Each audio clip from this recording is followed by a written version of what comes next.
Et là, tout, j'espère que vous allez bien. Michael Ben Simon, le super Golden Boy. Aujourd'hui, je fais cette vidéo parce que j'ai envie de rigoler. Mais alors, de rigoler. On est quoi? On est le 20 novembre. Et il y a Doumbé qui annonce un combat contre Baki, deuxième trimestre 2025. Donc, dans à peu près 6 mois. Entre avril et juin. On est en novembre, entre 5 et 7 mois, quoi. Mais les mecs, ils pensent qu'ils annoncent le combat, en revanche, entre Conor McGregor et Khabib, par exemple. Genre, les gars, attendez, je vous annonce un truc de fou. Le combat le plus attendu du siècle. Mais arrêtez, les gars. Vous êtes juste des comédiens. C'est-à-dire que vous n'avez pas combattu depuis. Surtout Baki. Il n'a pas combattu depuis ce combat-là. Donc ça fait déjà 1 an, à peu près. Donc 1 an et demi sans combattre. C'est ridicule. Quand pour un combattant, le mec qui disait qu'il allait à l'UFC, arrête de prendre les gens pour des cons, en fait. Et Doumbé, c'est pareil.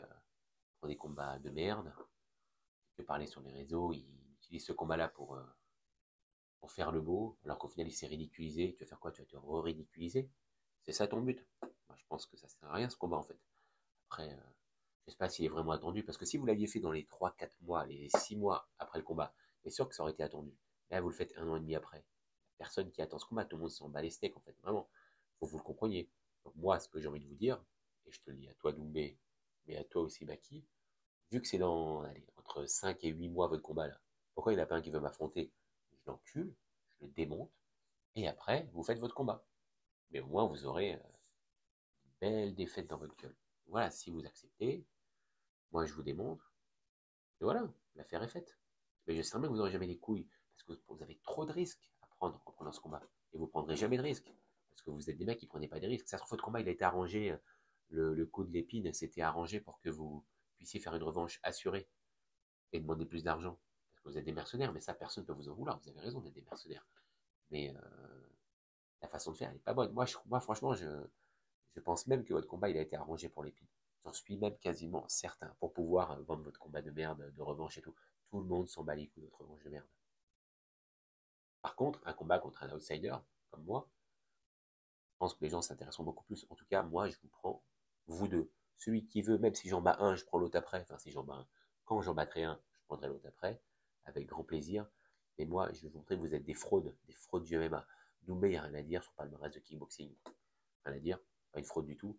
En MMA, mec, t'es une fraude, t'as pris que des cassos, t'as pris que des blaireaux, t'as pris que des mecs qui étaient faciles à battre, que même avec.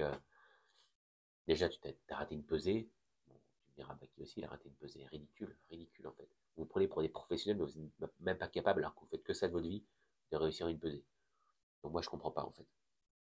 C'est un peu honteux, alors qu'il y en a qui font 3 à 4 combats à l'année, qui ratent pas de pesée, alors qu'ils perdent énormément, qui quittent énormément.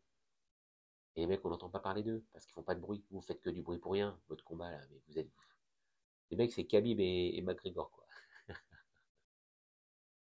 Enfin voilà, moi je trouve ça ridicule. Donc je pense que tous les interlocuteurs, ou presque, à part ceux qui vous lèchent les bouliches, là, à part eux, je pense que tout le monde est d'accord avec moi.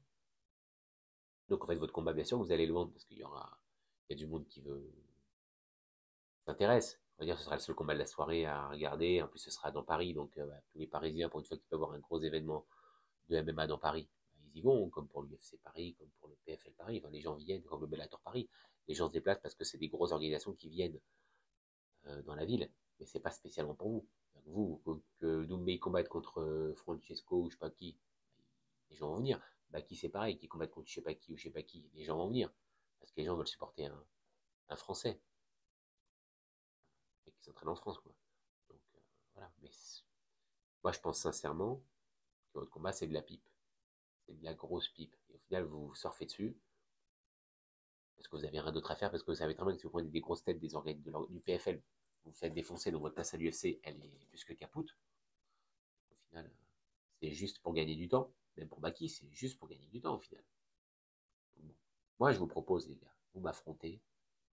Je prends un dans 3 mois, je prends l'autre 3 mois plus tard et je vous démonte les deux. Les deux. Relevez le défi, ayez des couilles, répondez à cette vidéo. Moi, je vous pète la gueule.